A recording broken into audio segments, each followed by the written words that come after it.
Pia Gutierrez, ABS-CBN. Ay ma'am. Ma'am, lately marami pong mga kandidato for the midterm elections ang napapansin because of their misogynistic or insensitive comments made during their campaign.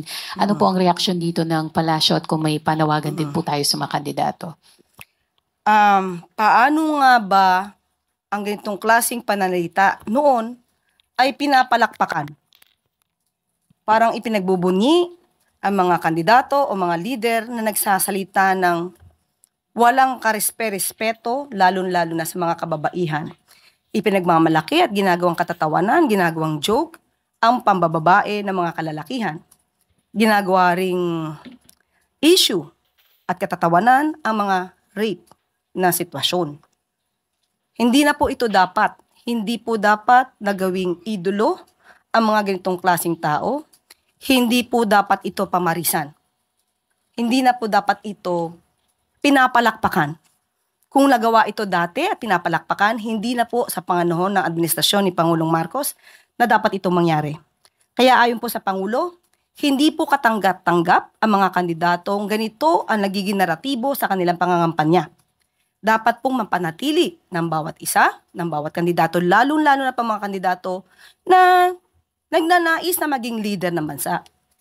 Dapat ipagpatuloy nila ang pag-promote ng respeto, ng integridad, at ng truthfulness o katotohanan sa kanilang mga sinasabi habang sila ay nagbibigay ng kanilang mga pangako sa kanilang mga constituents at sa mga botante.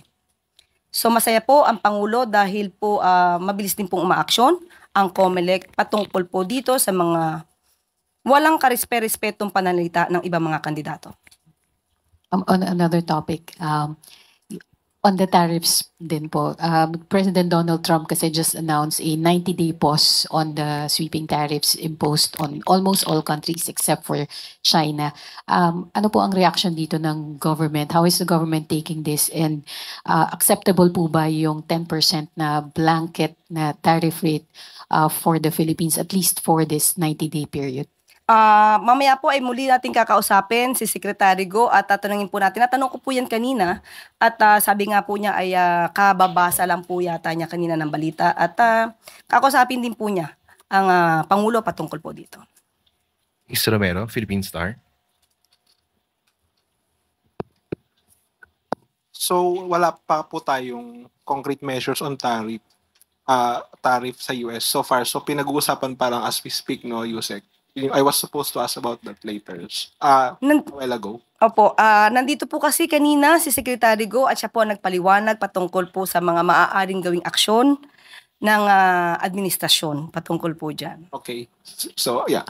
Regarding yung sa misogynistic comments, you're saying it was cheered, no, before. So, are you attributing it to our former president, yung mga ganong uri ng komento? Para sa record lang po. Wala po akong sinasabi na particular na tao. Kung yun po ang nasa sa isip po ninyo, yan po ay karapatan nyo pong mag-isip at mag-judge kung ano man po yun nasa isip po ninyo.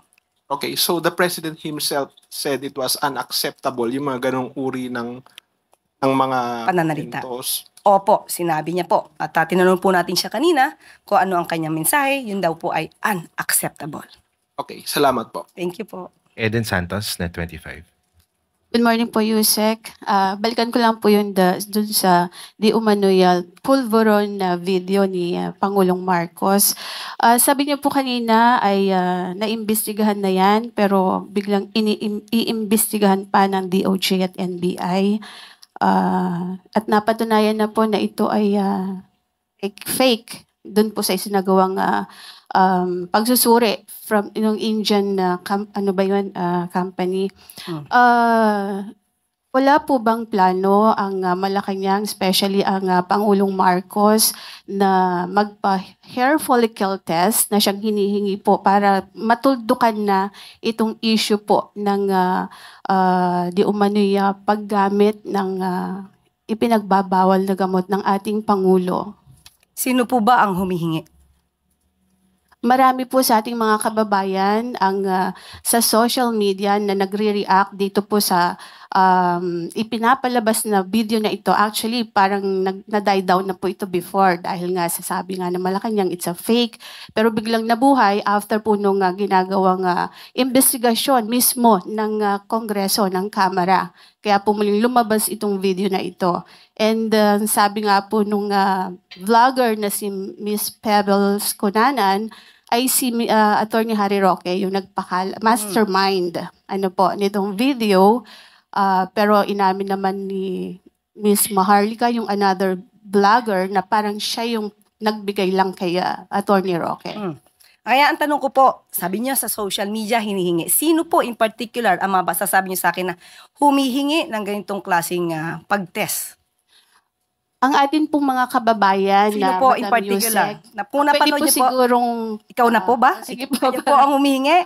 Okay. Para po masabi lang ninyo na mayroong humihingi. Pero Hindi. marami po sa social media So, po kayo ay nagbabasa po sa SOCMED, Madam So, Yusek. isa ka nga sa humihingi.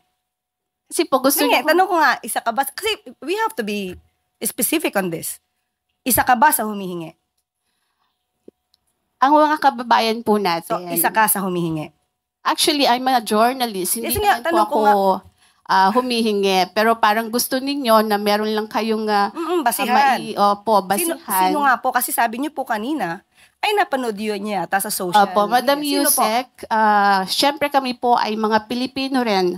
As a journalist, gusto po namin na hindi fake news. Yun pong aming ibabalita sa taong bayan. Okay, so humihingi po. Si nagdi-demand. si Attorney Vic Rodriguez, di ho ba Okay. matagal na rin naman niyang hinihiling niyang hair follicle test. Okay, tanong po natin. Ano po ba ang basihan para sa paghingi at i-demand sa Pangulo ang isang hair follicle test? Ito po ba'y may pagbibintang na siya ay di umanong gumagamit ng illegal na droga? Kung may pagbibintang, liliwanagin po natin. Kung may pagbibintang sa Pangulo, yung nagbibintang ang dapat na magpatunay kung may ginagamit man o wala.